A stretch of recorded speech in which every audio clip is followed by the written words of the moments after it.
Oh, that's cool.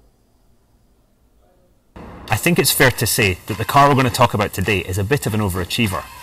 It won the 24 Hours of Le Mans, not once, not twice, but 3 times. I'm Dario Franchitti. This is Real Cars. That is the Porsche 936.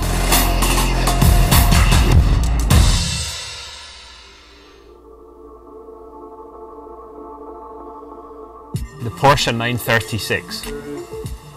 936 won the 24 Hours of Le Mans 3 times. It won Le Mans 1976, 77 and 81. In 1981 they actually pulled the car out of the museum. The new boss at Porsche was a bit upset that they didn't have a car to contend for outright victory that year. So he pointed to the 936 in the museum and said, well, what's wrong with that? He pulled it out, changed the engine a little bit, off it went and won Le Mans. So this was the first turbocharged Porsche to win Le Mans, and the bodywork is very reminiscent of the 91730 Can-Am car, and just as 76, 77 slight evolution, 81 a slightly different body again, but it's dominated by this air scoop. At the time the Formula 1 cars were getting the air scoops higher and higher to get the air from out with the airstream of the car.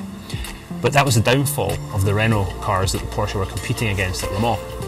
As the car went down the straight, that huge airbox brought in more and more air. It leaned the mixture of the engine out and off it went. Porsche went on to victory. It's still a space frame chassis though. Formula 1 had had monocoques since the very early 60s, and Porsche were still using space frame chassis. Got a little passenger seat in there. I'm not sure I'd really want to go for a ride in that, to be honest.